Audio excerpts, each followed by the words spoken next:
జీవం గల దేవుని వైపు చూస్తూ మనమందరూ కూడా దేవుని వాక్యాన్ని చూసుకోవడానికి ఇష్టపడదాం. అందరూ సిద్ధంగా ఉన్నారా? హల్లెలూయా. దేవునికి మహిమ కలుగును గాక. ఈరోజు బైబిల్లో నుంచి ఒక అంశమును చూసుకుందాం మనమందరం కలిసి. ఒకసారి మత్తయి సువార్త 9వ అధ్యాయాన్ని తీసినట్లయితే మొదటి వచనం నుంచి చదవడానికి ప్రయత్నం చేయండి. తొందరగా వదిలేస్తాను, అందరూ కూడా జాగ్రత్తగా వినండి, ఓకేనా? పిల్లలు మాట్లాడద్దు. తర్వాత ఆయన దోణి ఎక్కి సముద్రం దాటి తన పట్టణములో ప్రవేశింపగా ఇదిగో జనులు పక్షవాయువుతో మంచము పట్టిన ఒకరిని ఆయన యుద్ధకు తీసుకొని వచ్చిరి. యేసు వారి విశ్వాసమును చూచి, కుమారుడా ధైర్యముగా ఉండుము, నీ పాపములు క్షమింపబడి ఉన్నవని పక్షవాయువు గలవాని తో చెప్పాను అనబడించండి. ఇదిగో శాస్త్రుల్లో కొందరు ఇతడు దేవదూషణ చేయుచున్నాడని తమలో తాము అనుకొనగా, యేసు వారి తలంపులు గ్రహించి, మీరెందుకు మీ హృదయములో దురాలోచన చేయుచున్నారు? నీ పాపములు క్షమింపబడి ఉన్నవని చెప్పుట సులభమా, లేచి నడవమని చెప్పుట సులభమా? ఆయనను పాపములు క్షమించుటకు భూమి మీద మనిషి కుమారునికి అధికారం కలదని మీరు తెలుసుకోవడం వల్లని చెప్పి, ఆయన పక్షవాయువు గలవాడిని చూచి నీవు లేచి నీ మంచం ఎత్తుకొని నీ ఇంటికి పొమ్మని చెప్పగా, వాడు లేచి తన ఇంటికి వెళ్ళాను. జనులు అది చూచి భయపడి మనుషుల గిట్టి అధికారం ఇచ్చిన దేవుణ్ణి మహిమపరిచేది. హల్లెలూయా. దేవునికి మహిమ కలుగును గాక. ఈరోజు మనము పక్షవాయువుతో ఎన్నో రోజుల నుండి, ఎన్నో సంవత్సరాల నుండి మంచాన పడ్డ ఆ వ్యక్తి స్వస్థపరచబడి ఇంటికి పోయే విషయాన్ని చూస్తున్నాం మనం ఈరోజు. దేవునికి మహిమ కలుగును గాక. పక్షవాయువు, దాన్ని మనము పక్షవాతం కూడా అని అంటారు. ఏమంటారు?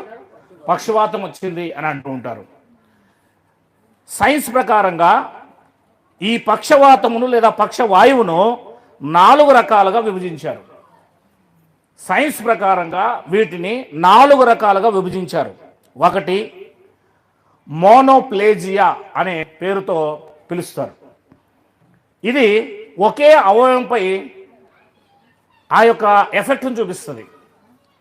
ఎఫెక్ట్ ఏదో ఒక అవయవంపై, నోటిపైనో, చేయిపైనో, కాలుపైనో ఒకదాని మీదే ఎఫెక్ట్ చూపిస్తుంది. దీని పేరేంటి? మోనోప్లేజియా. రెండవది హెమిప్లేజియా అనేది ఇంకొంది. ఇది శరీరంలో ఒకవైపు, ఒక చెయ్యి కాలు మీద చూపిస్తుంది. ఒక చెయ్యి, ఒక కాలు, ఒకవైపునే, వన్ సైడ్ అంతా కూడా పని చేయకుండా చేస్తుంది. ఇది రెండవది హెమిప్లేజియా. ఇక మూడవది పారాప్లేజియా అనేది మూడవది. ఈ పారాప్లేజియా ఏదైతే ఉందో నడుము నుండి కింది భాగానికి పనిచేయదు. నడుము నుంచి ఇదంతా పనిచేస్తుంది. నడుము నుంచి ఈ కింది భాగానికి పూర్తిగా పని చేయకుండా చేసేస్తుంది. ఇది పారాప్లేజియా. ఇకపోతే నాలుగవది క్వాడ్రిప్లేజియా అని అంటారు, లేదా టెట్రాప్లేజియా అని కూడా అంటారు దీన్ని. ఇది ఏంటంటే మెదడు మీద చూపిస్తుంది. వారు పూర్తిగా కోమాలోకి వెళ్ళిపోతారు. మెదడు మీద చూపిస్తుంది. మెదడులో జరిగే ఆ యొక్క పక్షవాతం అంటారు దాన్ని. అయితే ఏదైనా సరే డాక్టర్లు 4 రకాలుగా విభజించారు. దేవుడు దానికి పక్షవాయువు అనే పేరు పెట్టాడు. బైబిల్ ప్రకారం చూస్తే అది ఏ రోగమైనా సరే దేవుని చిత్తముతో స్వస్థపరచబడుతుంది. దేవునికి మహిమ కలుగును గాక. ఎందుకు అంటే దేవునికి సమస్తము సాధ్యము. ఎందరు నమ్ముతున్నారు? అందరూ ఆమేన్ చెప్పండి. హల్లెలూయా. దేవునికి అసాధ్యమైనది ఏదైనా ఉన్నదా? ఈ లోకములో ఉన్న మెడిసిన్ బాగు చేయగలిగినప్పుడు, ఈ లోకములో ఉన్న వైద్యులు బాగు చేయగలిగినప్పుడు, ఈ లోకములో ఉన్న మాత్రలు బాగు చేయగలిగినప్పుడు దేవునికి ఎందుకు చేత కాదు? ఆలోచించండి ఒకసారి. మెడిసిన్ ఎక్కడి నుంచి వస్తుందని చెప్పాను ఇంతకు ముందే. చెట్లలో నుంచి, జంతువుల్లో నుంచి, పక్షుల్లో నుంచి, పురుగుల్లో నుంచి, లోకములో ఉన్న జీవరాశుల్లో నుంచి మెడిసిన్ వస్తుంది. ఆ మెడిసిన్ని తయారు చేసింది, ఆ మెడిసిన్ని పుట్టించింది ఈ భూమి మీద దేవుడే, సృష్టికర్త. 84 లక్షల జీవరాశిని కలిగించింది ఆయనే, వృక్షములు కలిగించింది ఆయనే, సమస్తాన్ని కలిగించింది ఆయన. గనక ఆయన ఈ శరీరంలో ఉన్న రోగాలకు ముందుగానే జంతువుల్లోనూ, ఈ యొక్క వృక్షముల్లోనూ, చెట్లలో ఆయన మెడిసిన్ పెట్టాడు. ఆ జ్ఞానం డాక్టర్ అనే వానికి కూడా దేవుడే ఇచ్చాడు. దేవునికి మహిమ కలుగును గాక. కనుక దేవుని మాట ద్వారా ఈరోజు ఈ చెట్లు, జంతువులు ఇవన్నీ కలిగాయి.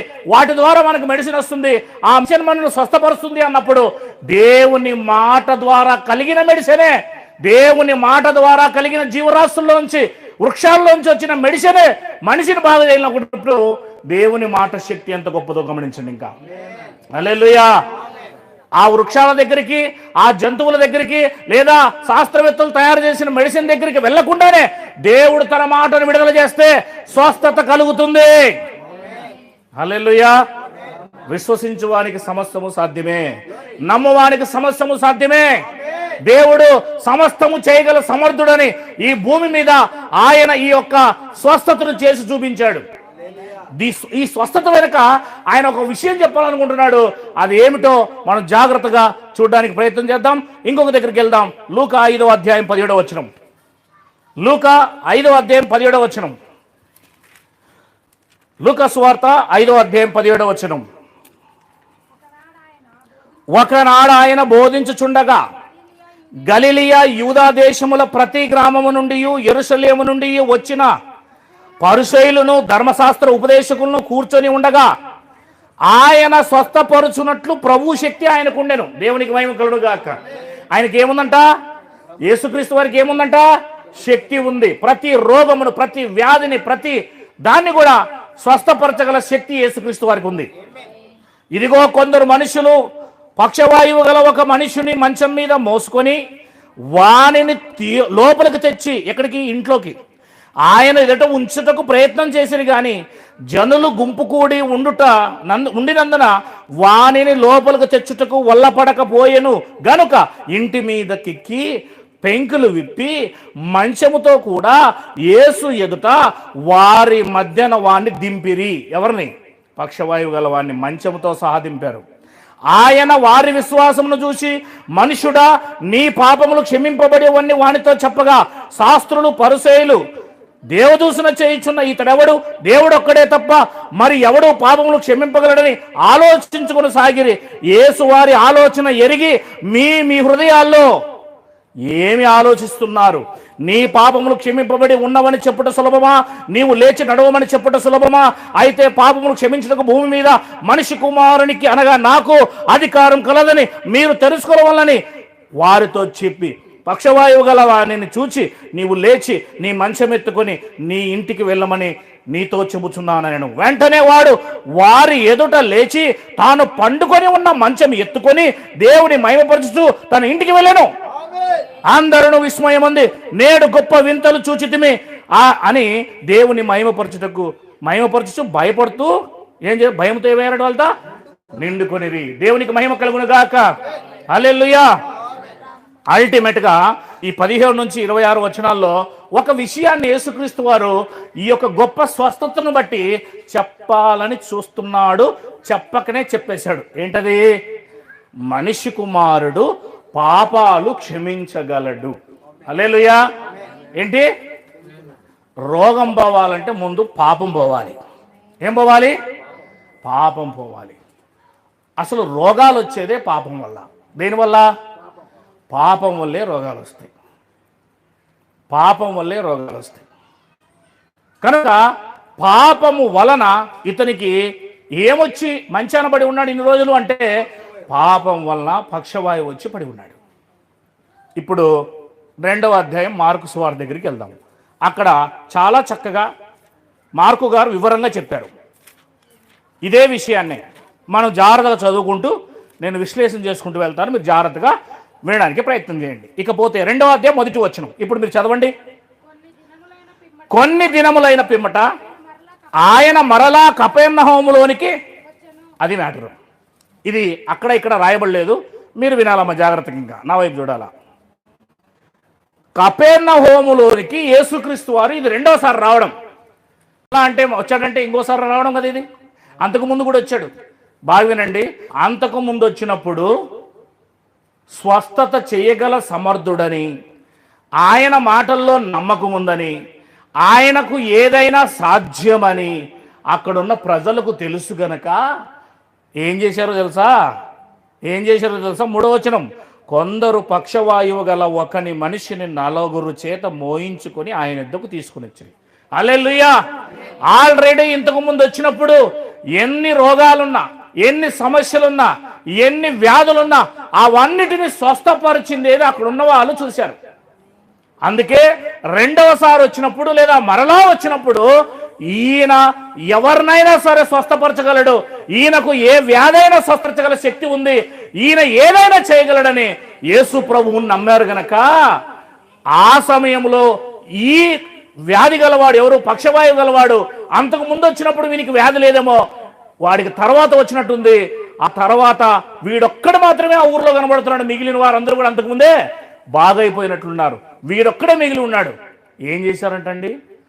2వసారి యేసు ప్రభు రాగానే వినాలి, గమనించాలి.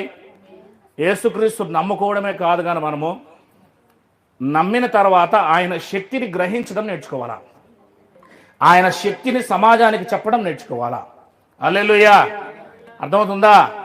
గమనించండి, ఇక్కడ కొన్ని దినములైన పిమ్మట ఆయన మరలా కపెర్నహూమునకు వచ్చెను. ఆయన ఇంట ఉన్నాడని విని వచ్చినప్పుడు అనేకులు కూడి వచ్చిరి గనక వాకిటైనను వారికి స్థలము లేకపోయిను. రాయబడింది ఎక్కడి వరకంట? యేసుక్రీస్తు వారు మొదటిసారి వచ్చినప్పుడే అన్ని విషయాలు వీళ్ళు తెలుసుకున్నారు గనక, ఇది 2వసారి వచ్చాడు గనక ఈసారి యేసుప్రభు వచ్చాడని తెలిసినప్పుడు ఊరంతా కూడా ఒకరి ఇంట్లో కూర్చొని ఉన్నాడండి. ఇంట్లో కూర్చొని ఉన్నాడు, వాక్యం చెప్తున్నాడు. ఇంట్లో కూర్చొని ఉంటే వాకిట వరకు, బయట వరకు, రోడ్ల వరకు జనాభా నిలబడి గుంపులు గుంపులుగా యేసుక్రీస్తు ఇంట్లో వాక్యం చెప్తుంటే బయట ఉన్న వారు కూడా వింటున్నారు. ఎంత మంది వచ్చారు చూడండి, అనేకులు గుంపు కూడా వచ్చారండి యేసుప్రభు దగ్గరికి. అర్థమవుతుందా? అంటే ఆయన రాగానే ఆయన దగ్గరికి గుంపులు గుంపులుగా వస్తూ ఉన్నారు. దేవునికి మహిమ కలుగును గాక. గమనిస్తున్నారా? ఇక్కడ జాగ్రత్తగా మనం గమనించిన ప్రయత్నం చేద్దాం. ఇంకా చూడండి, అక్కడ ఏం చేస్తున్నాడు వాళ్ళ ఇంట్లోనా? అది దేవునికి మహిమ కలుగును గాక. మీ ఇంట్లో కూడా మీరు దేవుని వాక్యాన్ని బోధించడానికి మీరు అనుమతించాలి. అమ్మ వినాలి, పిల్లలు చూడొద్దు. మీరు కూడా మీ ఇంట్లో ఏం చేయాలి? ఇలా వాక్యం ప్రకటింపబడాలి.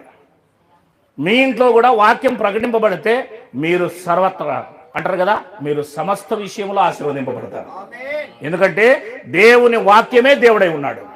హల్లెలూయా. దేవుని వాక్యమే అంటే మీ ఇంట్లో ప్రకటింపబడుతుంది. ఇప్పుడు నేను ప్రకటిస్తుంది ఏం తెలుసా?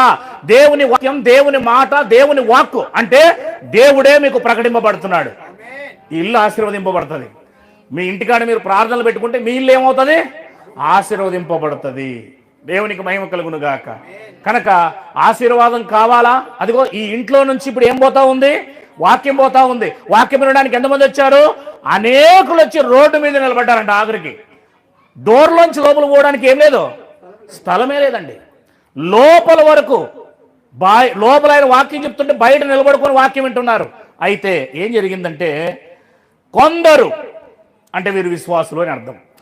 చూడండి, విశ్వాసులు ఎప్పుడు కూడా ఇక్కడ మీరు పక్షవాయువును చూడగలుగుతున్నారే కానీ నేను మరొకటి చూస్తున్నాను. పిల్లలు మాట్లాడకూడదు. కొందరు పక్షవాయువు గల ఒక మనిషిని 4 చేత మోసుకొని ఆ యేసుక్రీస్తు నద్దకు తీసుకొని వచ్చిరి. దీనికి మహిమ కలుగును గాక. నేను చెప్పేది అర్థమవుతుందా? ఏం జరుగుతుంది ఇక్కడ? స్వస్థత కొరకు కొందరు ఏం చేశారు? ఆ 4 కాదని మోసుకొచ్చే 4 కాదు విశ్వాసులు. కొందరు 4 చేత తీసుకొచ్చారు. కొందరు ఒక 4 పట్టుకొని, రే యేసుప్రభు వచ్చాడు, యేసయ్య వచ్చాడు, మీరు కొంచెం హెల్ప్ చేయండి రా అని కొందరు ఒక 4 మందిని తీసుకొని ఆ మంచమే లేపుకొని వచ్చేసారు. దేవునికి మహిమ కలుగునుగా. అర్థమవుతుందా? కనుక ఈ పక్షవాయువు కాని వాడిని తీసుకుపోతుంటే ఏమంటుంటాడు చెప్పండి మీరే? ఎక్కడ తీసుకుపోతున్నారా, నన్ను ఎక్కడ తీసుకుపోతున్నారా అంటుంటాడు లేదా? నువ్వు నోర్మై, నీకు స్వస్థత వస్తుంది. దేవునికి మహిమ కలుగును గాక. నిన్ను స్వస్థపరచడానికి ఈ యొక్క కపెర్నహూములోనికి యేసుక్రీస్తు వారు వచ్చారు. యేసుక్రీస్తు వారు రెండోసారి ఎందుకు వచ్చాడంటే ఆడి కోసమే వచ్చాడు. దేవునికి మహిమ కలుగును గాక. హల్లెలూయా. ఏ ఒక్కరు కూడా రోగముతో, బాధలతో, సమస్యలతో, ఇబ్బందులతో ఉండడం దేవునికి నచ్చలేదు. దేవునికి నచ్చదు కూడా. ఆయన దగ్గరకు వచ్చిన వారు అందరూ కూడా ఏమవ్వాలి? సంపూర్ణులు అవ్వాలనేది దేవుని చిత్తం. హల్లెలూయా.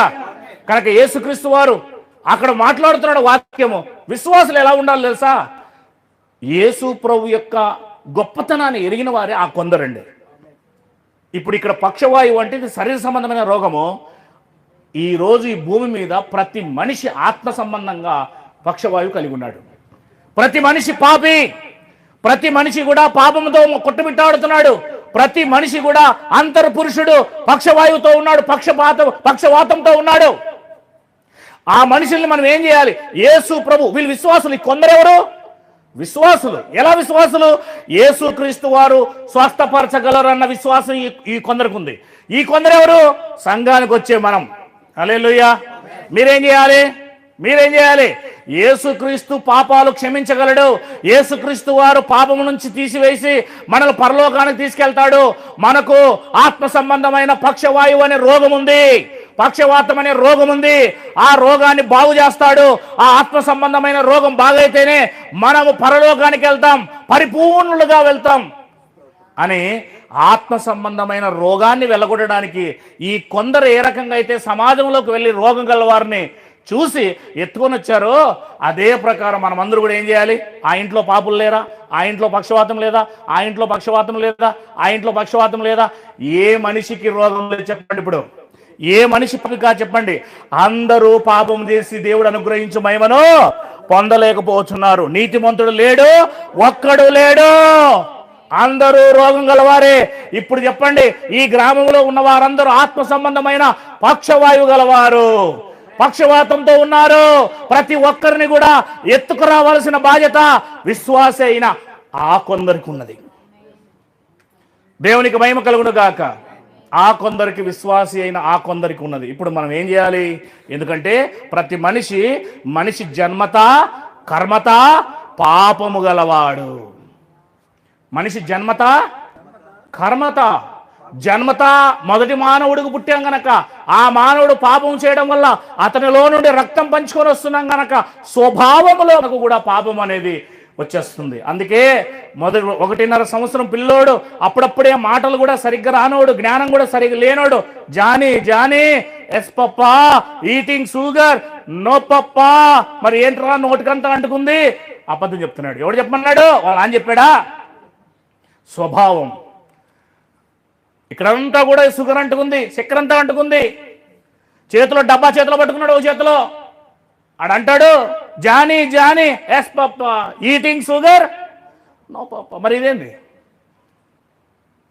పిల్లలు అబద్ధాలు చెప్తున్నారు. స్కూల్కి పంపిస్తే స్కూల్లో తలకాయలు పగలు కూడా వస్తున్నారు, వాని పెన్సిల్ ఎత్తుకొని వస్తున్నారు, వాని బల్పాలు ఎత్తుకొని వస్తున్నారు, గొడవలు ఇంటికి చేస్తున్నారు. పిల్లలు ఎప్పుడు చూడండి చెడగొడుతూనే ఉంటారు అన్ని పనులు. ఎందుకు? రక్తం, స్వభావం. మనిషి పాప స్వభావంలో పడిపోయాడు. మొదటి మనిషి పాపం చేయడం వల్ల అతనిలో నుండి వచ్చిన ప్రతి ఒక్కరికి స్వభావం. స్నేక్ ఉంటుంది అనుకోండి, పాముకు పిల్ల పుడితే ఎలా చేస్తుంది? పిల్ల పుట్టగానే బుసుకొడుతుంది, దానికి విషయమే ఉంటుంది. తేలు, దాని స్వభావం ఏంటి? ఇంతకుముందే చెప్పాను కదా ఒక కథ. తేలు, తాబేలు, ఈ 2 ఫ్రెండ్షిప్స్. ఏం ఫ్రెండ్షిప్? స్నేహితులు వీళ్ళిద్దరు. తేలు, తాబేలు ఇద్దరు కూడా బెస్ట్ ఫ్రెండ్స్ అండి. తాబేలు నీళ్ళలో ఉంటుంది, తేలు భూమి మీద ఉంటుంది. అంతేనా లేదా? వీళ్ళిద్దరు కూడా SMS చేసుకుంటారు, ట్విట్టర్లో మాట్లాడుకుంటారు, వాట్సాప్ చేసుకుంటారు. వీళ్ళు బాగా లైవ్లో ఫోన్లు చేసుకుని మాట్లాడతారు అన్నమాట. వీళ్ళు అంత బాగా ఫ్రెండ్షిప్. ఆయన గడ్డకు వచ్చినప్పుడు ఈయన ఆయన దగ్గరికి వెళ్ళి బాగున్నావా అని చెప్పేసి ఇద్దరు బాగా మాట్లాడతారు. జిగిరి దోస్త్ అనమాట ఇద్దరు. ఒకరోజు నేను కూడా సముద్రంలోకి వస్తాను, నీ యొక్క వీపు ఉంటుంది కదా దాని మీదకి ఎక్కేసి సముద్రంలో ఆ యొక్క దీవులు ఉంటాయి కదా, బాగా ఆహ్లాదకరంగా ఉంటాయి, చేపలు ఉంటాయి, అవన్నీ ఉంటాయి. నేను ఈ భూభాగం అంతా చూశాను కానీ మరి సముద్రంలో ఉండే చూడలేదు, నీతో పాటు నేను వస్తాను తీసుకెళ్ళు అంటే అప్పుడు తాబేలు ఏమన్నదంట, వద్దు వద్దు, నువ్వు వస్తావు, వచ్చినప్పుడు అవన్నీ చూసినప్పుడు నీలో ఆనందం తట్టుకోలేక ఆ వెనకాల ఉన్న కొండితో ఒక దెబ్బ వేసినావు అనుకో నా తల మీద, నేను చచ్చిపోతాను కదా అనిందంట. అయ్యి అట్లెట్లా అవుతుంది, నువ్వు చచ్చిపోతే నేను కూడా చచ్చిపోతాను కదా, తర్వాత మునిగిపోతాం కదా ఇద్దరు, కనుక నా ప్రాణం పోగొట్టుకోవడానికి నీ ప్రాణం తీయడానికి నేను ఎందుకు ప్రయత్నం చేస్తాను, నా కొండి పైకి ఎత్తుకుంటాను లేనిందట. ఏంటి, నా కొండిని పైకి ఎత్తుకొని పెట్టుకుంటా లేనిందట. కనుక ఆడికి నమ్మలేదు, అది కన్ఫ్యూజ్ చేసి ఎలా రకంగా మరి ఎక్కేసిందండి. ఎక్కడికి, వీపు మీదకి. సముద్రంలో అలా అలా పోతూ ఉండగా ఏంటండి పైన ఉంది కదా అది, ఆ ఫ్లవర్సు, ఆ తిమింగలాలు, తర్వాత ముసళ్ళు, అక్కడున్న ఆ దీవుల్లో ఉన్న ఆ యొక్క కలర్ జంతువులు, తర్వాత అవన్నీ చూసేపాటికి దానికి ఆనందం తట్టుకోలేకపోయింది. ఎప్పుడు చూడని దాన్ని చూసినప్పుడు మనకి ఏదో రకమైన ఆహ్లాదకరమైన ఆలోచన వస్తుంది, ఒక రకమైన బ్యూటిఫుల్ చూసినప్పుడు ఒక ఇది ఆనందం వస్తుంది అనమాట. అది ఏం చేస్తుంది అప్పటికే, దాంట్లో ఆనందం ఎక్కువైపోయి ఏం చేస్తుంది, అది ఆల్రెడీ డ్యాన్స్ వేయడం మొదలుపెట్టేసింది, అటు ఇటు ఎగరడము అటు ఇటు తిరగడం మొదలుపెట్టేసింది. అప్పటికే చెప్తా ఉంది అది, మిత్రమా తగ్గుము, మిత్రమా తగ్గుము, డ్యాన్స్ వేయొద్దు, నీ ఇష్టం చూడు జాగ్రత్త అని చెప్పి కొండి పైకే ఉందిలే అని చెప్పిందంట. అది ఏంటి, ఆ ఆనందంలో ఆనందంలో ఆనందంలో తట్టుకోలేక అది మర్చిపోయింది కదా, దాని స్వభావం ఏంటి, కాటివేయడమే. కిందకి దింపేసి వేసేసింది, దేని మీద, తాబేలు నత్తి మీద వేసేసింది, తల మీద. మిత్రమా వేసేసావు, నన్నేం చేయమంటావు, నా స్వభావమే అది, నా స్వభావం అది. అయిపోయింది, అది మునుగుతూ ఉంది. ఇది కూడా, ఈ శరీరం కూడా ఎట్లాంటిదంటే తేలు లాంటిది, అర్థమవుతుందా. ఈ శరీరం ఏం చేస్తుందంటే దాంతోపాటు ఆత్మను కూడా నరకానికి తీసుకెళ్తుంది. హల్లెలూయా. దానితో పాటు ఆత్మను కూడా నరకాన్ని తీసుకెళ్తుంది.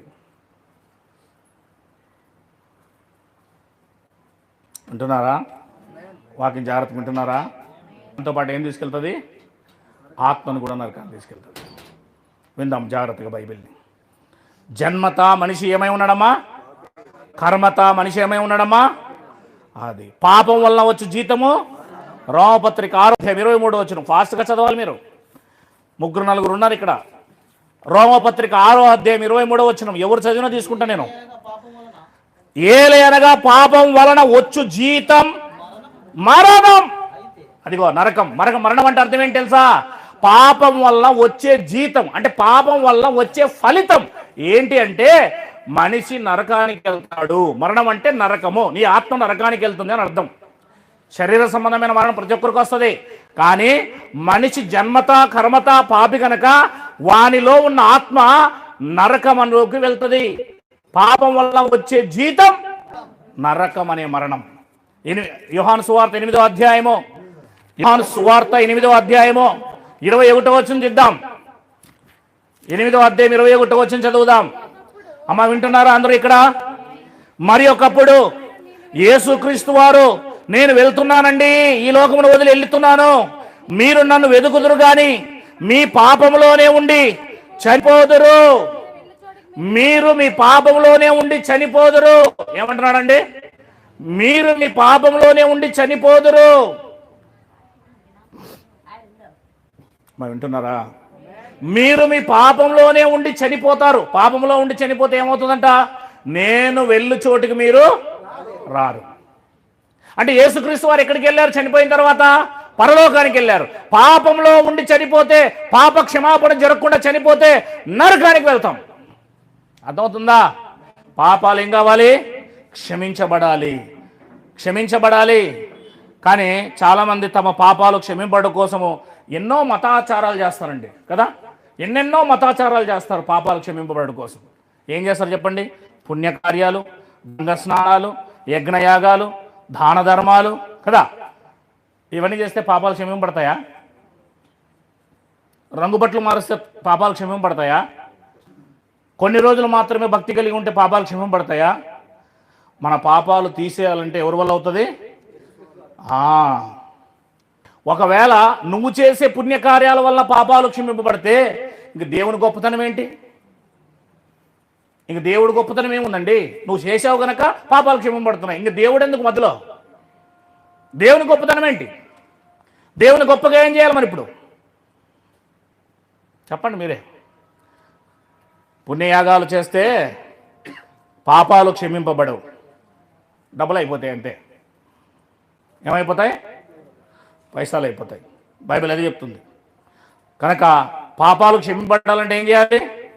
పాపం అనేది దేవునికి వ్యతిరేకంగా చేసేది కనుక దేవుడే క్షమించాలి. పాపాలు అనేది ఎవరికి వ్యతిరేకంగా చేసేది? పాపం అనేది దేవునికి మానవునికి మధ్య ఉన్న రిలేషన్ లాంటిది. అది పాపాలు చేసేది మనం ఎవరి దృష్టిలో చేస్తున్నాం? పాపములు దేవుని దృష్టిలో చేస్తున్నాం. పాపములు దేవునికి వ్యతిరేకంగా చేస్తున్నాం. ఇప్పుడు మనం క్షమించాలంటే ఎవరు క్షమించాలి? ఫర్ ఎగ్జాంపుల్గా ఉదాహరణ చెప్తానండి. నేను జాన్ దగ్గరికి వెళ్ళానండి, నాకు ₹1,00,000 ఇచ్చాడండి. నేను కట్టుకోలేనయ్యా అని అన్నానండి. అప్పుడు మీరంతా ఏమన్నారంటే, కట్టకపోతే పర్వాలేదులే అని మీరంటే, మేము క్షమిస్తున్నామని మీరంటే క్షమించబడుతుందా? ఆయన క్షమించమంటే క్షమించబడుతుందా? చెప్పండి. మీరు క్షమిస్తే ఈయన ఇచ్చిన ₹1,00,000 అప్పిచ్చాడని నాకు, నా వల్ల కాదయ్యా, నేను కట్టలేను, నువ్వు సావుకారివి, నువ్వు గొప్పవాడివి, నన్ను క్షమించు, నా అప్పును తీర్చేయి, నా నోటు చించేయి, నా బాండ్ చించేయి అన్నాను అనుకోండి. అప్పుడు ఆయన ఏమనుకుండా మీరంతా కలిసి ఇక్కడ కూర్చున్న వాళ్ళు క్షమించేశాము, నీ అప్పు తీరిపోయింది పో అన్నారు అనుకో, తీరిపోతుందా? ఈయన అనాలా? చెప్పండి. ఈయన చెప్పాలా. అప్పిచ్చింది ఎవరు?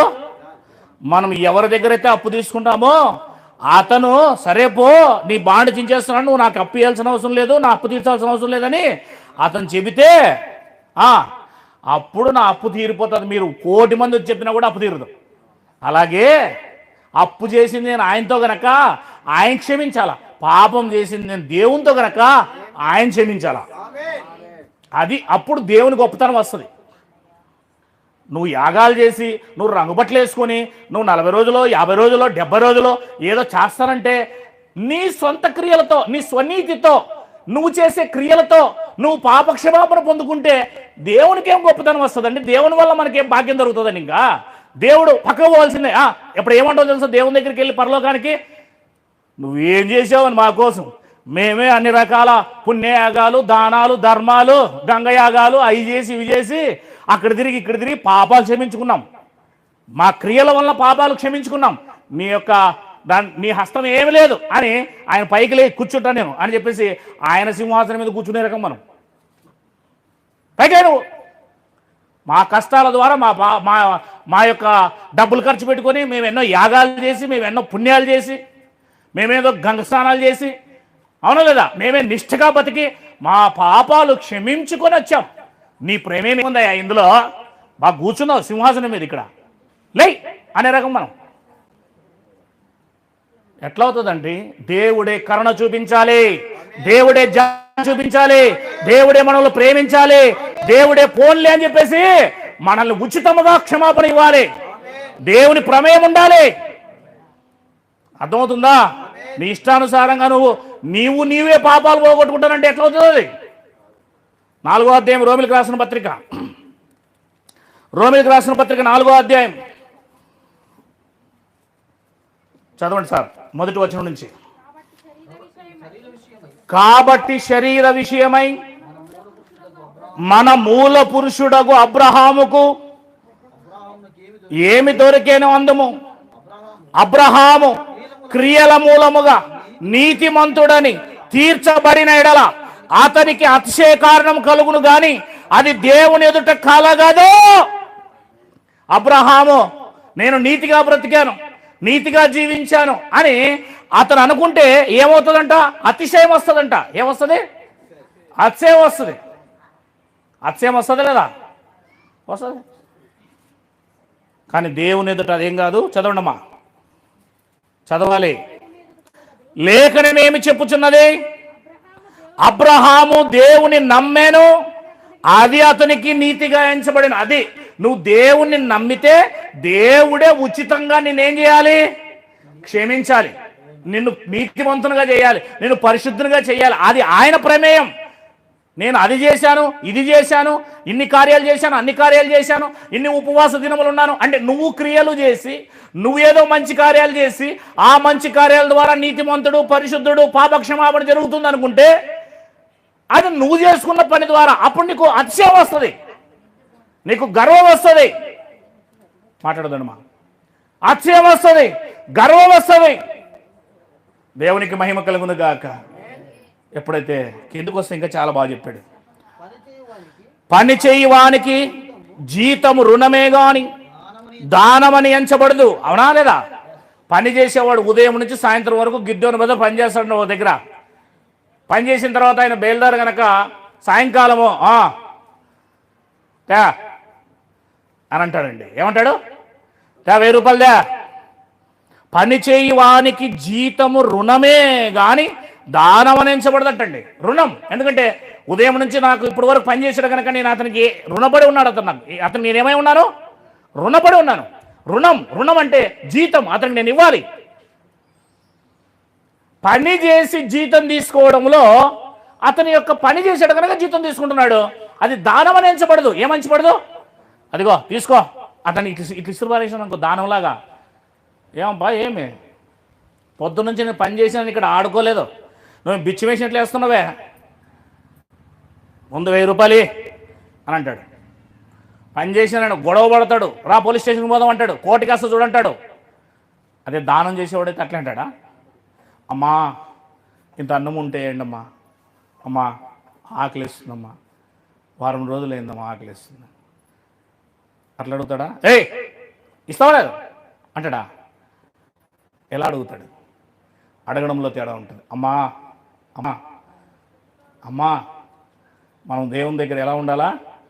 అయ్యా అయ్యా నీ గొప్పతనముతో, నీవు క్రియలతో, నీకున్న పరిశుద్ధతో నువ్వు అక్కడికి పోయి ఇక్కడికి పోయి నువ్వు ఏదో చేసుకొని దాన ధర్మాలు చేసి లేకపోతే ఆ యాగాలు చేసి అది చేసి ఇది చేసి నువ్వు నీతిమంతుడు అవుతాడు ఎట్లవుతుంది? ఆ దేవుడే ఉచితముగా నిన్ను ప్రేమించి క్షమించాలి. అది దానం. ఏంటి? దానం. దేవుడు మనకు దానం చేశాడండి నిత్య జీవాన్ని, పరలోకం పోవడానికి, పాపక్షమాపణని. అర్థమవుతుందా? అది అందుకే మనం ఎప్పుడు దేవుడితో ఎలా ఉండాలి? రుణపడి ఉండాలి. మనం ఏదో గొప్పగా మన క్రియలతో ఇప్పుడు నేను ఉన్నాను అనుకోండి రన్నింగ్ రేస్లో, సార్ ఎగ్జాంపుల్గా ఒక మాట చెప్తాను. 10th క్లాస్లో 35 మార్క్స్ ఏంటి? పాస్ అవుతాం, పాస్ మార్క్. 35 మార్క్స్ రాలే, నాకు ఎంత కష్టపడినా 33 వచ్చాయి. ఇప్పుడు పాస్ అవుతాను నేను? అక్కడ ఉన్నాడు ఎవడో ఫోన్ చేసి నాకెందుకో నీకు 2 గ్రేస్ మార్కులు వేయాలనుకుంటున్నాను, వేస్తానని చెప్పేసి వేశాడు. ఇప్పుడు అతనికి నేను ఎలా ఉంటాను? రుణం. అది గ్రేస్. దేవుడు గ్రేస్, నీకు గ్రేస్ మార్కులు ఇస్తున్నాడు. ఒక మనిషి తన క్రియల వలన కానీ, తన భక్తి వలన కానీ, తన నీతి కార్యాల వలన కానీ, తన పరిశుద్ధ జీవితం వల్ల కానీ, తన ఉపవాసం వల్ల కానీ, తన బట్టలు మార్చుకోవడం వల్ల కానీ, తను దాన ధర్మాలు చేసినా కానీ, తన శరీరాన్ని కాల్చుకోవడానికి ఇచ్చినా కానీ, ఈ లోకంలో నువ్వు ఎంత గొప్ప కోటీశ్వరుడైతే మొత్తం దాన ధర్మాలు చేసినా కానీ నువ్వు నీతిమంతుడు కాజాలవు. అర్థమైందా? ఈ క్రియలతో నీతిమంతుడు అయితే నీకు అతిశయం వస్తుంది. 35 మార్కులతో నువ్వు పాస్ అయితే నీకు అతిశయం వస్తుంది. పాస్ అయినానా నేను అని, పాస్ అయినాను నాకేంటి? అదే 33 మార్కులకు 2 మార్కులు కలిపి గ్రేస్ మార్కులు వేస్తారనుకో, పాస్ అయినారా నేను అంటావా? అట్లా గట్టిగా. దేవుని కృప, అతని కృపయ్యా, లేకపోతే నేను పాస్ అయ్యవని కాదు. దేవుడు అదే చేస్తున్నాడు కృప వలన. ఏంటి? మనిషిని దేవుని కృప వలన నీతిమంతులుగా చేస్తున్నాడు. అది ఆయన ప్రేమ. అందుకే మానవుడు తన ఆత్మను చంపుకొని పాపాల ద్వారా జన్మత కర్మత పాపం గలవాడై ఉన్నందున వాడు చనిపోయిన తర్వాత నరకం అనే భయంకరమైన అగ్నిగుండానికి వెళ్ళిపోతున్నాడని ఆ దేవుడే 2000 సంవత్సరాల క్రితం భూమి మీదకి మానవుడుగా తగ్గించుకొని వచ్చాడండి. నీ కోసం నా కోసం ఎంత తగ్గించుకొని వచ్చాడు. ఎట్లా వస్తాడండి? ఈరోజు ప్రధానమంత్రి వచ్చాడండి. ఎన్ని హెలికాప్టర్లు వచ్చాయి? మిలిటరీ హెలికాప్టర్లు 4, అతి వేగవంతమైనవి అవి 4. అదే తను తగ్గించుకొని నీ ఇంట్లో వచ్చి నీ కోసం పని చేయమను ఆ పిఎంని. ఆయన వేసుకునే డ్రెస్ ఎంత విలువైనవి, లక్షలు, 5 లక్షలు 10 లక్షలు అంత విలువైనవి. ఆయన ఎవరు ముఖేష్ అంబానీనా అనిల్ అంబానీ ఎవరు ఉండరు కదా, వాళ్ళ భార్య నీతూ అబ్బాయి అమ్మాయినే ఉంది కదా.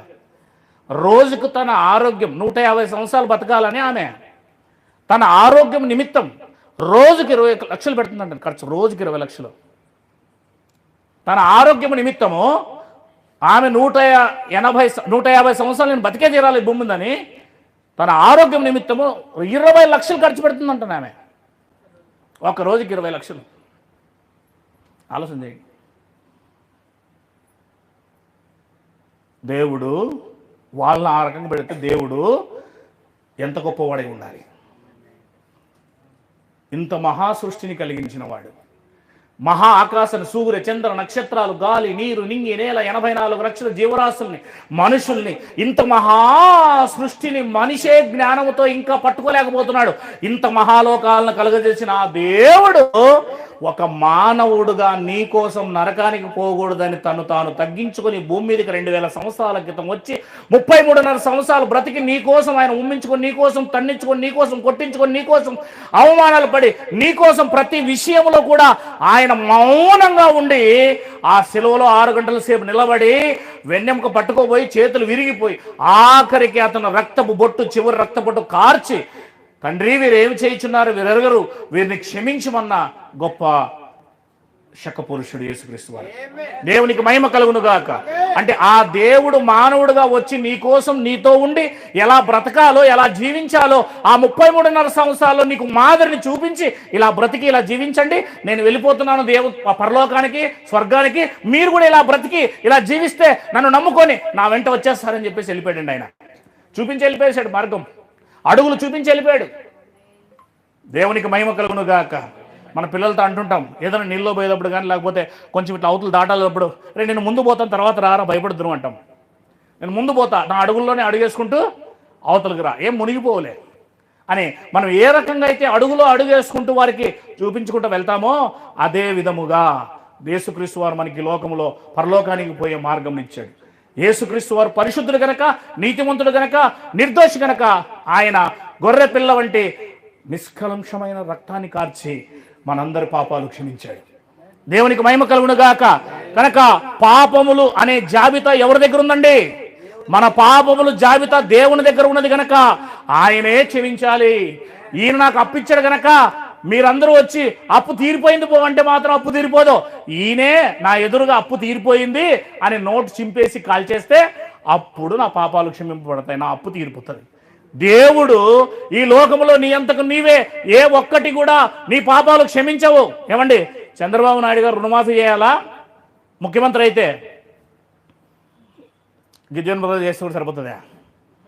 బ్రదర్ మీకు చదువుతుందా? జాన్ నువ్వు చేస్తే సరిపోతా రుణమాఫీ అందరికీ? ఆయన చేయాలి. ఎందుకు? ఆయన రాష్ట్రానికి ముఖ్యమంత్రి అనుకో ఎగ్జాంపుల్గా. జగన్మోహన్ రెడ్డి ఆయన చేయాలి నీకు రుణమాఫీ. పాపాల మాఫీ ఎవరు చేయాలా? దేవుడు చేయాలా. అది దేవునికి మానవుడికి మధ్య. కనుక పాప మాఫీ నువ్వు చేసుకోలేవు, పాపాల మాఫీ దేవుడు చేయాలి. అందుకే యేసుక్రీస్తు వారు ఏమంటున్నారో ఇక్కడికి వచ్చి మనం చూస్తే ఒకసారి రండి, ఏమంటున్నాడు చూద్దాం ఒకసారి.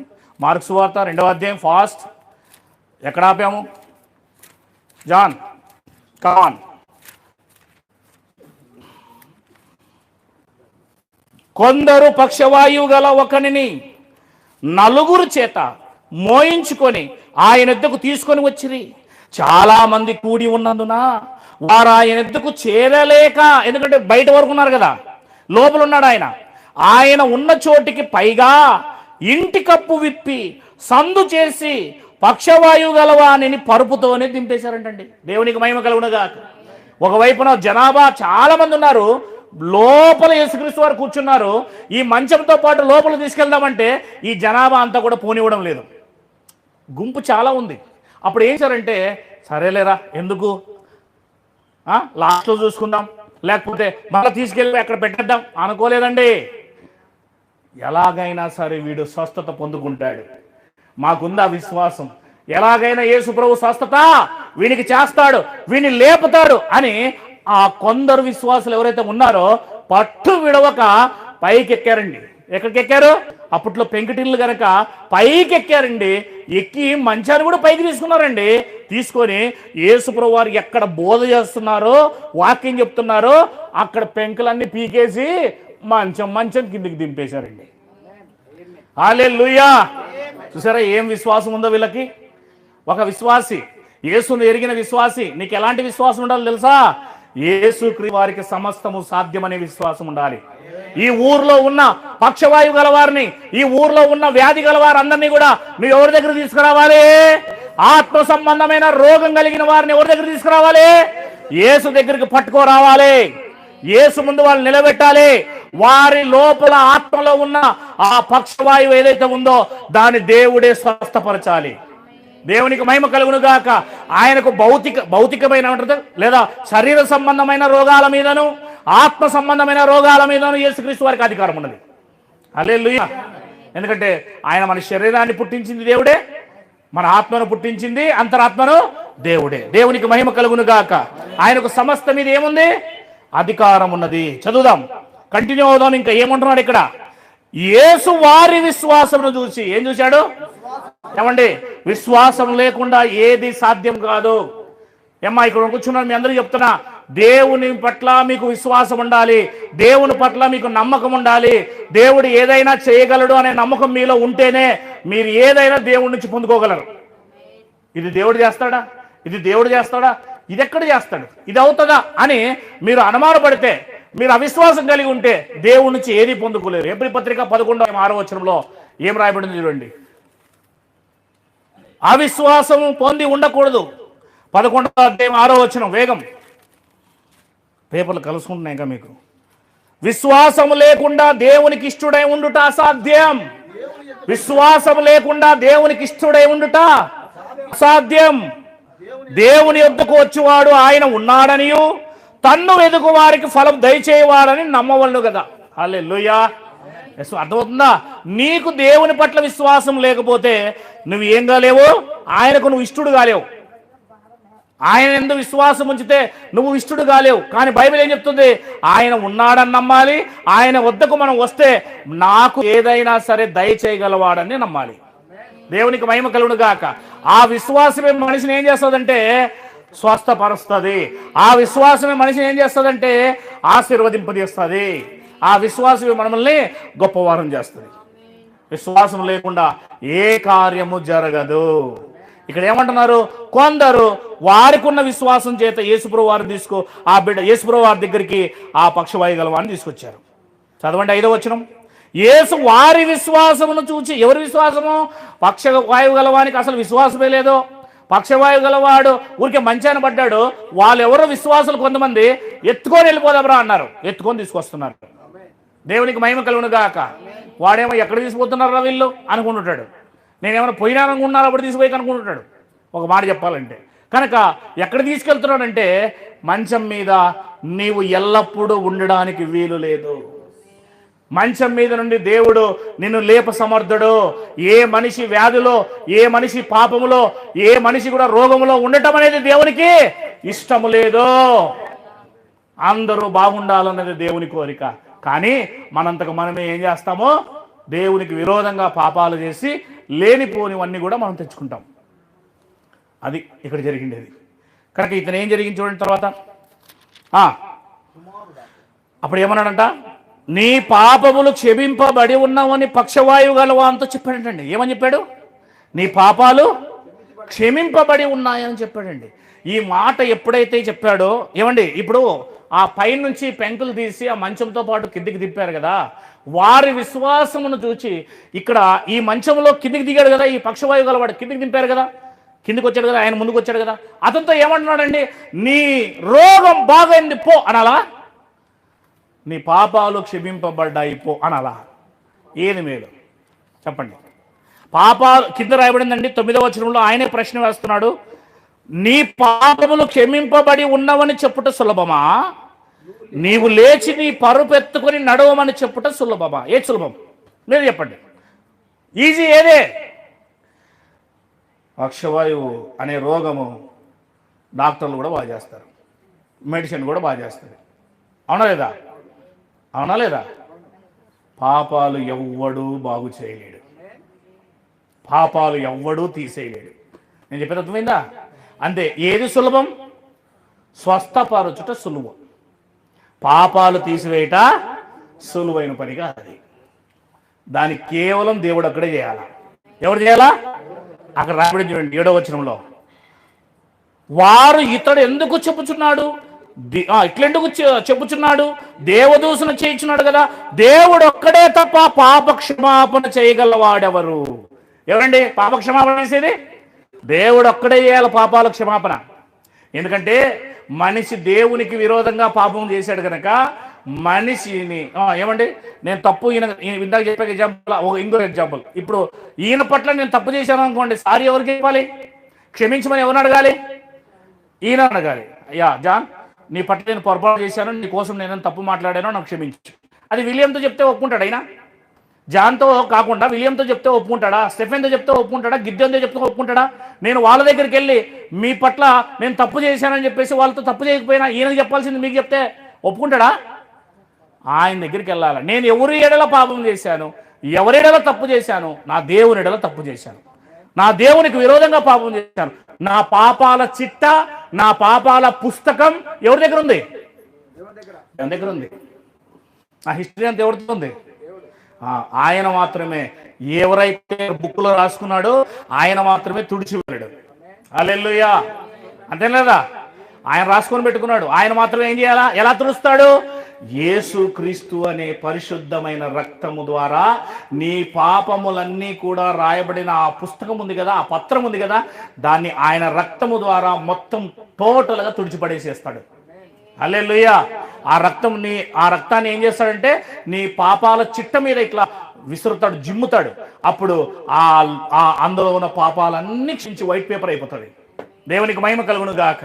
కనుక యేసయ్య పరిశుద్ధ రక్తం కావాలి. దేవునికి మహిమ. అందుకే అన్నాడు అక్కడ 8వ వచనం, వారు తమలో తాము ఇలాగూ ఆలోచించుకునుట యేసు వెంటనే తన ఆత్మలో తెలుసుకొని, మీరు ఇలాంటి సంగతులు మీ హృదయంలో ఎందుకు ఆలోచించుచున్నారు? ఈ పక్షవాయువు గలవానితో నీ పాపములు క్షమింపబడి ఉన్నవని చెప్పుట సులభమా? నీవు లేచి నీ పరుపెత్తుకొని నడవమని చెప్పుట సులభమా? అయితే పాపములు క్షమించుటకు భూమి మీద మనిషి కుమారునికి అధికారం కలదని మీరు తెలుసుకునే వల్లవని వారితో చెప్పి, పక్షవాయువు గలవాడిని చూచి నీవు లేచి నీ పరుపెత్తుకొని ఇంటికి పొమ్మని నీతో చెబుతున్నాను నేను. తక్షణమే వాడు లేచి పరుపెత్తుకొని వారందరి ఎదుట ఇట్లా పోయినట్టండి. వారందరి ఎదుట వచ్చేటప్పుడు ఎవరు కూడా మార్గం వేయలే, పైనుంచి వచ్చాడు కిందికి. ఇప్పుడు తన పరుపు తానే ఎత్తుకుంటున్నాడు, తన మంచం తానే సంకలో పెట్టుకుంటున్నాడు. వచ్చాడు, ఎట్లొచ్చాడో తెలియదు, ఎవడో ఎత్తుకొచ్చారు అతన్ని. తర్వాత పైనుంచి కిందికి దింపారు యేసయ్య దగ్గరికి. ఇప్పుడు దిగుతా ఉండగానే ఏం చెప్పాడు? నీ పాపములు క్షమింపబడి ఉన్నవి అన్నాడు. ఫస్ట్ పాపాలు ఎప్పుడైతే క్షమింపబడ్డాయో ఆటోమేటిక్ గా వాని యొక్క పక్షవాయువు అనేది బాగైపోయింది. హల్లెలూయా. పాపాలు ఒప్పుకో, నీ పక్షవాయువుని బాగు చేసుకో. దేవునికి మహిమ కలుగును గాక. విత్తావు, కోసుకోవాలి. పంట ఒకవేళ విత్తావేమో, పంట ఇంకా రాలేదు కదా, ఇప్పుడే దాన్ని పీకి. హల్లెలూయా. విత్తిన వారం రోజులు ఏమవుతుంది? మొలకపైకి వస్తుంది. ఇప్పుడు నువ్వేం చేయాలి తెలుసా? పొరపాటు పడి పాపం చేసావేమో దేవునికి విరుద్ధంగా, అంటే విత్తావేమో, వెంటనే ఏం చేయి? ఇప్పుడు ఆ విత్తనాన్ని బయటికి తీసేయి. అంటే అర్థం ఏంటి? అయ్యా నేను ఇప్పుడిప్పుడే నీకు విరోధంగా పాపం చేశాను, దేవుళ్ళలోకి వచ్చిన తర్వాత కూడా నన్ను క్షమించు అని ఒక మాటను ఆ పాపాన్ని పెరికేస్తాడు దేవుడు. దేవునికి మహిమ కలుగును గాక. ఆయన ముందు నిలబడు, పాప క్షమాపణ అడుగు, దేవా నన్ను క్షమించమని చెప్పు. 100% నిన్ను దేవుడు క్షమిస్తాడు. ఆయన క్షమించడానికి సిద్ధంగా ఉన్నాడు. ఆ యొక్క విత్తింది కోసుకునేదాకా నీకు ఉండనివ్వడు. నువ్వు క్షమించు అని చెప్తే దేవుడు క్షమించి నేను సరిచేసే దేవుడు. హల్లెలూయా. దేవునికి మహిమ కలుగును గాక. అర్థమవుతుందా? కనుక నువ్వు క్షమాపణ అడుగు, పశ్చాత్తాపడు, దేవుడిని స్వస్థపరుస్తాడు. అందుకే బైబిల్ ఏం చెప్తుంది ఇక్కడ? పక్షవాయువు గలవాడు ఎక్కడికి వెళ్ళాడు? తన ఇంటికి పరుపెత్తుకొని అందరూ చూస్తుండగా అందరూ ఇట్లా సైడ్ ఇచ్చేసారంటండి. అందరూ సైడ్ ఇచ్చేసారు, ఇట్లా పక్క పండ్రా వచ్చేటప్పుడు అసలు సైడ్ అయిపోలేదు. కానీ ఇప్పుడు ఏం చేశారు?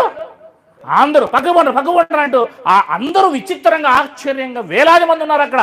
ఆ పరుపెత్తుకున్నాడట సంఖలోకి. ఎప్పుడు ఎప్పుడు పడిపోయాడో తెలియదు, మంచం మీద ఎన్ని నెలలైందో ఎన్ని సంవత్సరాలైందో తెలియదు, ఎన్ని రోజుల నుంచి ఆ మంచం మీద ఉన్నాడో తెలియదు. ఏ రోజు 1, 2 అందులోనే. అలాంటి వాడు తన పరుపెత్తుకున్నాడట, తన యొక్క మంచం ఎత్తుకున్నాడట, సంఖలో పెట్టుకున్నాడట, అందరి ముందు టాటా బాయ్ బాయ్ అని కూడా వెళ్ళిపోతున్నాడట. హల్లెలూయా. దేవుని నోటిలో ఉన్న మాటకు శక్తి ఉన్నది, దేవుని నోటిలో ఉన్న మాటకు పవర్ ఉన్నది. లేకపోతే భూమి కలుగునుగాక అంటే ఇంత భూమి కలిగిపోయింది, సూర్యుడు కలుగునుగాక అంటే అంత సూర్యుడు కలిగిపోయాడు, చంద్రుడు కలుగ్గాక అంటే చంద్రుడు కలిగిపోయాడు, నక్షత్రాలు కలుగ్గాక అంటే నక్షత్రాలు కలిగిపోయాయి, మేఘాలు కలుగ్గాక అంటే మేఘాలు కలిగిపోయాయి, ఆకాశం కలుగ్గాక అంటే ఆకాశం కలిగిపోయింది, జంతువులు కలుగ్గాక అంటే జంతువులు కలిగిపోయాయి, పక్షులు కలుగ్గాక అంటే పక్షులు కలిగాయి, సముద్రంలో ఉన్న జలరాశులు కలుగ్గాక అంటే కలిగాయి, పురుగులు ప్రాకేవి 4 కాళ్ళతో పాకేవి కలుగ్గాక అంటే కలిగాయి. ఆయన నోటితో పలకగా ఆయన నోటిలో నుంచి వచ్చిన జీవం సమస్తాన్ని లేని వాటిని ఉన్నట్టుగా చేసిందే. ఆఫ్టర్ ఆల్ నీ రోగం ఎంత ఆయనకు, అదంతా ఆయనకు ఎంతండి నీది, నీ సమస్య ఎంత ఆయనకు అర్థమవుతుందా? మరి ఇంత మహాసృష్టిని కలిగించినవాడు, మహాకాశాలు పట్టజాలని వాడు దేవుడు. అలాంటి గొప్పవాడు ఆఫ్టర్ ఆల్ నోటి మాటతో కలుగజేశాడు ఇదంతటినీ. మరి నీ రోగం ఎంతండి ఆయనకు చెప్తున్నా కదా నేను. అది ఆయన ముందుకు వచ్చి ఆయన విశ్వసిస్తే అది ఏదైనా సరే ఆయనను స్వస్థపరచగలడు. దేవునికి మహిమ కలుగును గాక. స్వస్థపరిచినా పరచిపోయినా దేవుడు యేసుక్రీస్తు వారే. అర్థమవుతుందా? ఎందుకు అంటే ఆయన ప్రణాళికలో ఏముందో మనకు తెలియదు, ఆయన ప్రణాళిక ఆయనకే తెలుసు. దేవునికి మహిమ కలుగును గాక. కనుక మనం విశ్వసించడం మన యొక్క బాధ్యత. మన చిన్న మెదుడుతో ఇంత గొప్ప దేవుణ్ణి తెలుసుకోవడం అనేది సాధ్యమో కానిది. అర్థమవుతుందా? మనం కేవలం కనీసం అణువైన తయారు చేసుకోగలమా? ఏంటి అణువు, చిన్నది, ఒక చిన్న ఇసుక రేణువైనా తయారు చేసుకోగలమా? తయారు కాదు. అలాంటిది ఇంత మహాసృష్టిని కలగజేసిన ఒక ఆయన సృష్టికర్త అంటారు ఆయన. ఆయన ఎంత పవర్ గలవాడో, ఎంత గొప్పవాడో, ఎంత ఉన్నతమైన వాడో, ఆయన జ్ఞానం ఎలాంటిదో, ఆయన తెలివి ఎలాంటిదో, ఆయనకున్న వివేకం ఎంతదో నువ్వు ఒక్కసారి బేరేజ్ వేసుకో, ట్రయల్ చేయి. అలాంటి దేవుడు నీకు ఎప్పుడైతే అర్థమవుతాడో పరిగెత్తుకుంటూ వచ్చి ఎక్కడ పడతావు? ఆయన పాదాల దగ్గర పడతావు. అమ్మ అర్థమవుతుందా? నా వైపు చూడాలి. అర్థమవుతుందా? నా వైపు చూడాలి. ఏం జరిగిన తర్వాత తక్షణమే వాడు లేచి పరుపెత్తుకుని వారందరి ఎదుట నడిచిపోయాను గనుక వారందరూ విభ్రాంతి నొంది మనం ఇలాంటి కార్యములు ఎన్నడూను చూడలేదని చెప్పుకొనుచు దేవుని మహిమపరిచేది. హల్లెలూయా, హల్లెలూయా. నేను ఒక 4 రెఫరెన్స్ చూపిస్తాను, జాగ్రత్తగా వినండి. పాపం ఎలాంటిదో మీరు చూసి ముగించుకుందాం. 4 రెఫరెన్సులు. తొందరగా బైబిల్ తీయండి. ఇర్మియా గ్రంథం 14వ అధ్యాయం 10వ వచనం. 4 రెఫరెన్సులు, 4 నిమిషాలు అయిపోయింది. ఇర్మియా గ్రంథం 14వ అధ్యాయం 10వ వచనం తీయండి ఫాస్ట్. ఇర్మియా గ్రంథం 14వ అధ్యాయం 10వ వచనం. యెహోవా ఇశ్రాయేలీయులు అనే జనులతో ఈ మాట సెలవిచ్చుచున్నాడు. వినండి యాకోబన్న. అర్థమైందా? ఈ జనులు తమకు కాళ్ళకు అడ్డము లేకుండా తిరుగులాడుటకు ఇష్టము గలవారై ఉన్నారంటండి. కాళ్ళకు అడ్డము లేకుండా తిరుగుతారంట, వాళ్ళు ఇష్టం వచ్చినట్టు తిరుగుతారంట. యెహోవా వారిని అంగీకరింపడు. ఇప్పుడు ఆయన వారి అక్రమములను జ్ఞాపకం. వారు అక్రమంగా జీవిస్తున్నారు కదా, అక్రమం అంటే ఇనిక్విటీ అని ఉంటుంది. అక్రమంగా జీవిస్తున్నారు కదా, అవి దేవుడు జ్ఞాపకం చేస్తున్నాడంటే ఇప్పుడు వారి పాపములను బట్టి వారిని, అది మ్యాటర్. నడిచారు చెబుతానే ఉన్నాడు. ఇర్మియా దైవ సేవకుడు చెప్తానే ఉన్నాడు, జాగ్రత్త జాగ్రత్త, వినండి, లోబడండి. మీకు కాళ్ళకు అడ్డు లేకుండా తిరుగుతున్నారు మీరు, మీ ఇష్టం వచ్చేటట్టు తిరుగుతున్నారు మీరు, పాపంలో జీవిస్తున్నారు మీరు. జాగ్రత్త. దేవుడు జ్ఞాపకం చేసుకున్నాడు అనుకో, దేవుడికి చూశాడు అనుకో, దేవుడు కోపగించుకున్నాడు అనుకో, శిక్షిస్తాడు జాగ్రత్త అనేపాటికే వాళ్ళు నువ్వు చెప్తూ ఉండు మేము వింటూ ఉంటామన్నారు. ఆఖరికి దేవుడు వారిని శిక్షించాడు. అది చెప్తే వినమండి. ఎవ్వరు కూడా మొదటిగానే వార్నింగ్ ఇచ్చినప్పుడు ఎవ్వరు వినరు. సంఖ్యాకాండం తీయండి 32, సంఖ్యాకాండం 32వ అధ్యాయము. ఎవరు వేగంగా తీస్తారో వాళ్ళే చదవాలి. 23వ వచనం, 32, 23 సంఖ్యాకాండం. మీరు అట్లు చేయని ఎడల యెహోవా దృష్టికి పాపము చేసిన వారై వారగుదురు గనుక మీ పాపములు మిమ్మల్ని ఇంకోసారి చెప్దామా? అందరు చెప్తారా? మీ పాపములు మిమ్మల్ని, అందరు చెప్పండి మా తల్లులో, మీ పాపములు మిమ్మల్ని, అయ్యో నేను చెప్పింది చెప్పండి సార్. మీ పాపములు మిమ్మల్ని పట్టుకొను. ఎవరు పట్టుకుంటారు? నువ్వు చేసిన పాపమే నిన్ను పట్టుకుంటుంది. అంతే, కరెంటు వైర్ను పట్టుకున్నట్లే ఇంకా ఉండవు.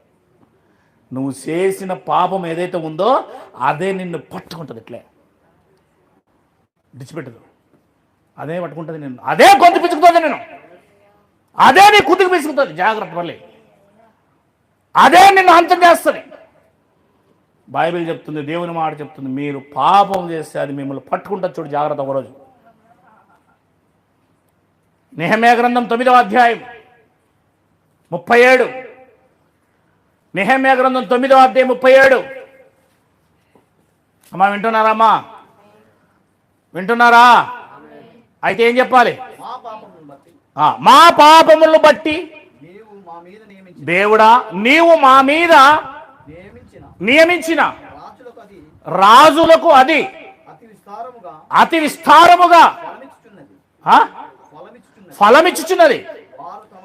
వారు తమకిష్టం వచ్చినట్లు మా శరీరముల మీదను మా పశువుల మీదను అధికారం చూపుచున్నారు గనుక మా చాలా శ్రమలు కలుగుచున్నాయి. ఫస్ట్ మాట ఏముంది? అది ఏమంటున్నాడు తెలుసా? ఇశ్రాయేలీలు ఏమంటున్నాడు తెలుసా? అక్కడ, అయ్యా దేవుడా మేము చేసిన పాపాలను బట్టి నువ్వు ఏం చేస్తున్నావంటే ఆ నెబుకద్నెజరు బబులోను రాజ్యానికి, ఈ అష్షూరు రాజ్యానికి, ఈ ఫిలిస్తీన్ల రాజ్యానికి, ఆ ఐగుప్తీయుల రాజ్యానికి మమ్మల్ని అప్పగిస్తున్నావు. వాళ్ళు మమ్మల్ని తీసుకెళ్ళిపోయి మేము చేసిన పాపమును బట్టి మీరు వాళ్ళకి అప్పగిస్తున్నారు. మేము వాళ్ళ దగ్గరికి వెళ్ళి చెరలో ఉంటున్నాము. వారు ఏం చాకరీ చేసినా చేయిస్తున్నాము. మా పశువులు క్షీణిస్తున్నాయి, మేము క్షీణిస్తున్నాం, మా పిల్లలు క్షీణిస్తున్నారు, మా ఆస్తులు పోతున్నాయి. చూసారా? పాపము చేస్తే దేవుడు నిన్ను రోగానికి అప్పగిస్తాడు. అక్కడ రాజులకు అప్పగిస్తాడు. ఇప్పుడు ఎవరికి అప్పగిస్తాడండి? కరోనాకు అప్పగిస్తాడు. ఇప్పుడు ఎవరికి అప్పగిస్తాడండి? చెప్పండి. జ్వరానికి అప్పగిస్తాడు. ఎవరికి అప్పగిస్తాడో? వ్యాధులకు అప్పగిస్తాడు. ఆ రోజు రాజులకు అప్పగిస్తాడు. ఇప్పుడు నువ్వు శ్రమ పడేటట్టుగా నీ జీవితాంతం వ్యాధులకు అప్పగిస్తాడు. చెప్పింది వినం కదా? లాస్ట్ వచ్చింది చదవండి. యోబు గ్రంథం 24, యోబు గ్రంథం 24, 19. యోబు గ్రంథం 24, 19. అనావృష్టి చేతను ఉష్ణము చేతను మంచి నీళ్లు ఎగిసిపోవునట్లు పాతాళలోకము అది నీ పాపం నిన్ను పట్టుకొనును. సంఖ్యాకాండంలో నేను చేసిన పాపాన్ని బట్టి నా మీదకి రాజులు తీసుకొస్తున్నావు, చెరలోకి పంపిస్తున్నావు, దాసులుగా అంటే రోగాలు తీసుకొస్తున్నావు. ఇప్పుడేమన్నాడమ్మా? నేను చేసిన పాపాలను బట్టి పాతాళానికి పంపుతున్నావు నన్ను. పాతాళం అంటే ఏంటి? నరకం. చివరికి ఆన్సర్ అది. చివరికి మనిషి ఎక్కడికి పోతాడు? ఈ లోకంలో వ్యాధులు, బాధలు, సమస్యలు, ఇబ్బందులు ఇవన్నీ జరుగుతూనే చివరికి ఆ పాపంలోనే ఉండి మనిషి చనిపోతే వాడు పాతాళ లోకం అనే నరకానికి వెళ్తున్నాడు. ఇక్కడ బాధలు అనుభవిస్తాడు, అక్కడ బాధలు అనుభవిస్తాడు.